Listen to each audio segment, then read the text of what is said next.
sempat menyaksikan dong ya kegentingan-kegentingan yang terjadi di Iya, Jakarta. saya kira memang keadaannya agak dramatis. Jadi kita waktu itu tidak tinggal di rumah kita masing-masing, tapi kita semuanya diminta untuk berpindahan ke. Prestasi yang paling saya bangga tuh yang ini gitu Mas. Apa soal demokrasi atau soal ekonomi, menurunkan rupiah atau yang mana Mas? Kalau Kata tepatnya bukan bangga, tapi bersyukur bahwasanya itu berhasil. Ya. Satu hal yang tadi belum disebut oleh Mas Adi adalah Bapak itu sangat bersyukur bahwasanya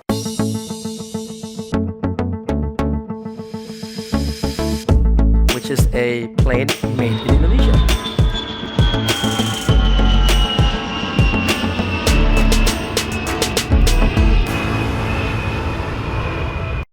baik Mas Ilham, di waktu Mei 98 itu Mas Ilham ada di mana waktu itu Mas? nah pas pada kejadiannya saya kebetulan lagi kerja di luar negeri.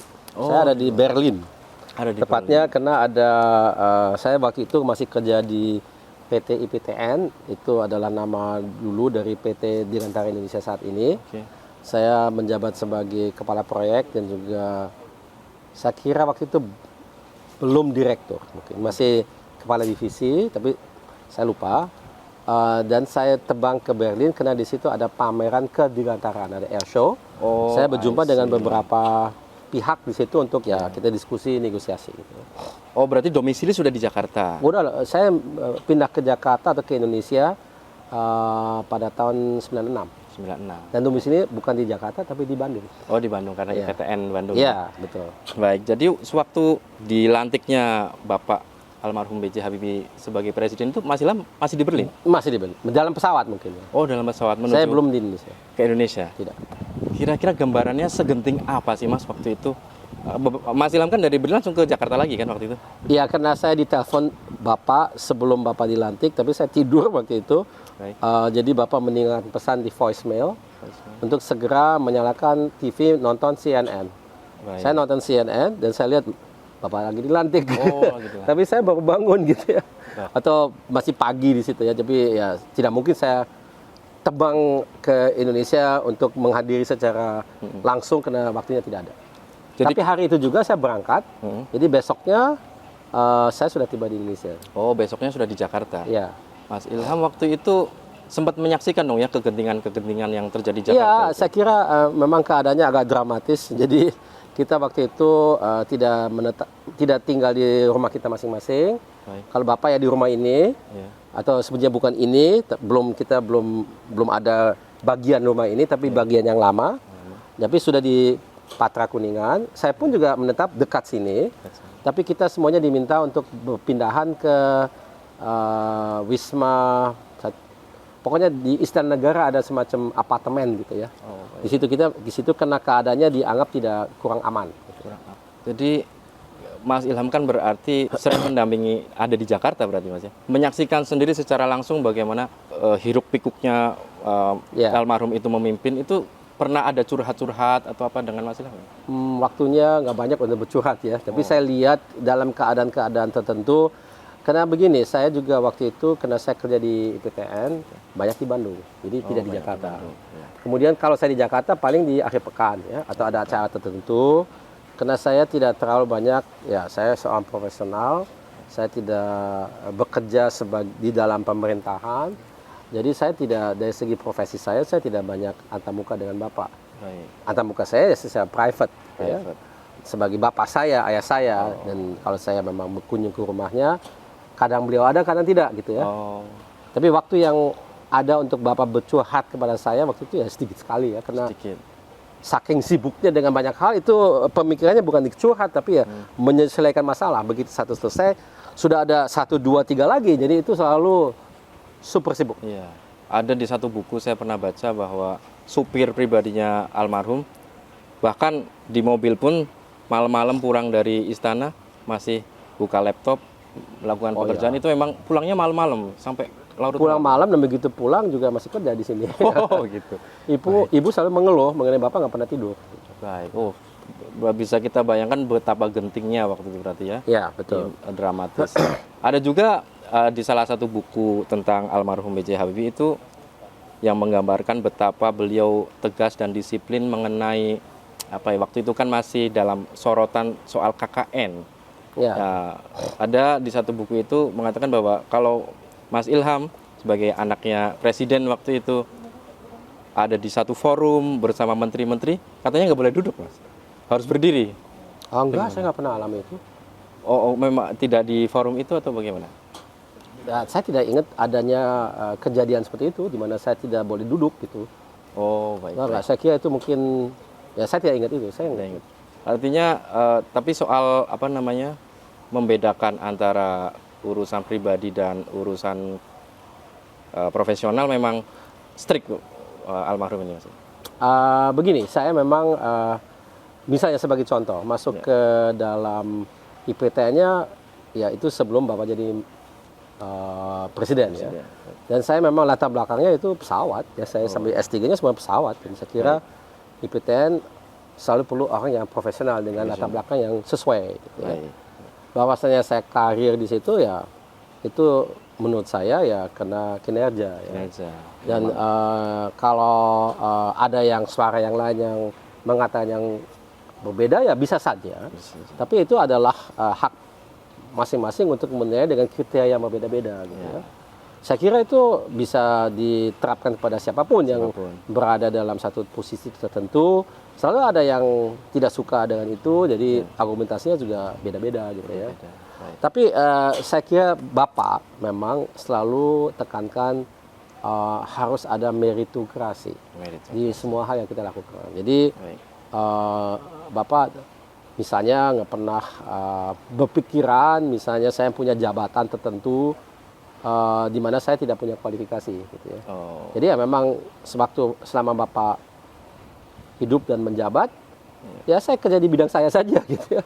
Ya itu adalah terkait dengan ya garis besarnya teknologi. Kalau mau lebih rinci ya lebih ke pesawat.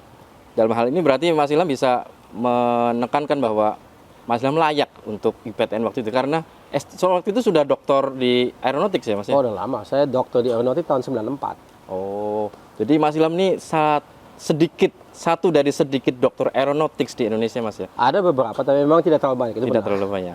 Jadi wajar kalau sampai masuk IPTN dan ke Boeing waktu itu, Mas. Saya pernah kerja di Boeing juga sebelum saya masuk IPTN. Baik. Ya.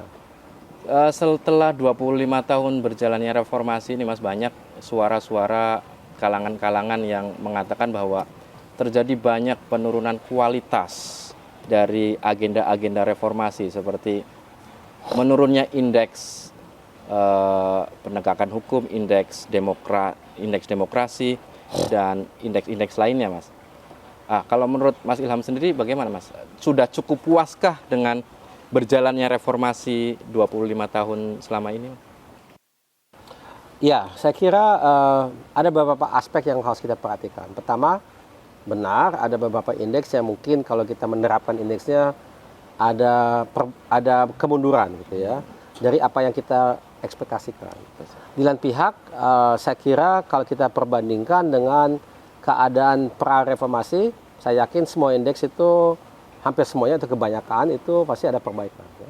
Bahwasanya dalam perjalanan selama 25 tahun ini tidak semuanya setiap tahun lebih baik juga kadang juga ada kemunduran. Ya. Jelas ya.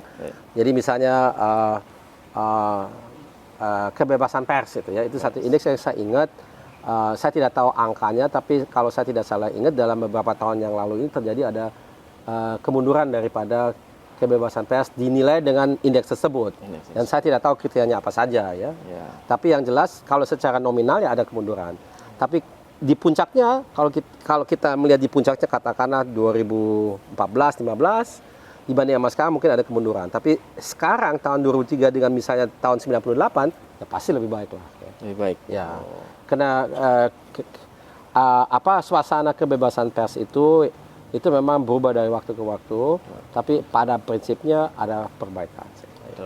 Ya, itu harus kita akui gitu ya. Jadi selain dari itu ada juga yang memang secara absolut itu sekarang ada perbaikan gitu ya. Dibanding dengan misalnya saya kira hal terkait dengan infrastruktur misalnya ya. Infrastruktur kita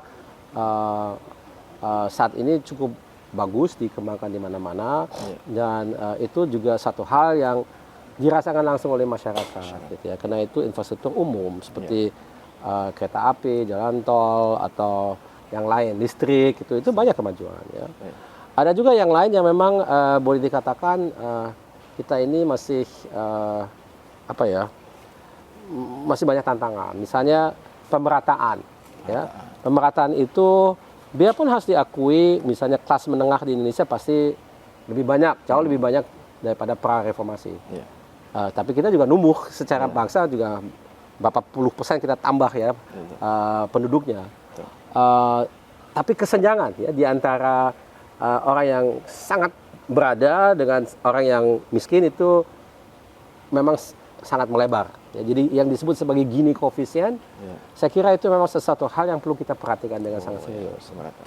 Memang kalau kita lihat waktu 1,5 tahun pemerintahan B.J. Habibie itu kan banyak tonggak-tonggak sejarah yang ditorehkan, maksudnya. Tidak cuma soal demokrasi saja, soal ekonomi juga kita melihat ada undang-undang BI yang tadinya BI itu di bawah pemerintah menjadi independen, artinya di bidang ekonomi itu banyak, di bidang politik kita tahu sendiri sudah disebut sebagai Bapak Demokrasi, dan di berbagai bidang-bidang lainnya yang menjadi legacy dari almarhum B.J. Habibie, Mas.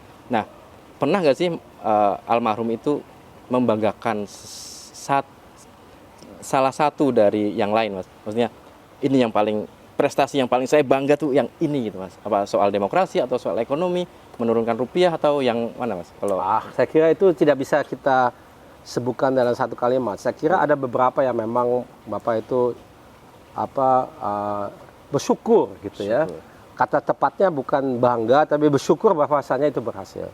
Satu hal yang tadi belum disebut oleh Mas Adi adalah Bapak itu sangat bersyukur bahwasanya proses demokratisasi ini tidak bermuara di perpecahan Indonesia. Karena itu adalah hal yang nyata yang dialami oleh negara lain. Proses demokratisasi yang dilalui oleh Uni Soviet itu akhirnya mengakibatkan dia pecah menjadi banyak negara. Begitupun juga dengan Yugoslavia menjadi banyak negara. Indonesia tidak. Karena memang itu adalah satu hal yang itu by design gitu ya. Karena ingin adanya reformasi jilid 2, Mas. ya, Kalangan-kalangan yang merasa bahwa agenda-agenda reformasi ini justru dalam tanda kutip reformasi di korupsi. Reformasi yang agendanya A tapi ditunggangi oleh ini saya bisa kasih sedikit komentar. Baik. Kalau kita lihat era reformasi adalah terbatas dari tahun 98 sampai dengan 2004 misalnya ya. Baik. Itu saya kira saya saran saya jangan diulang lagi. Kenapa?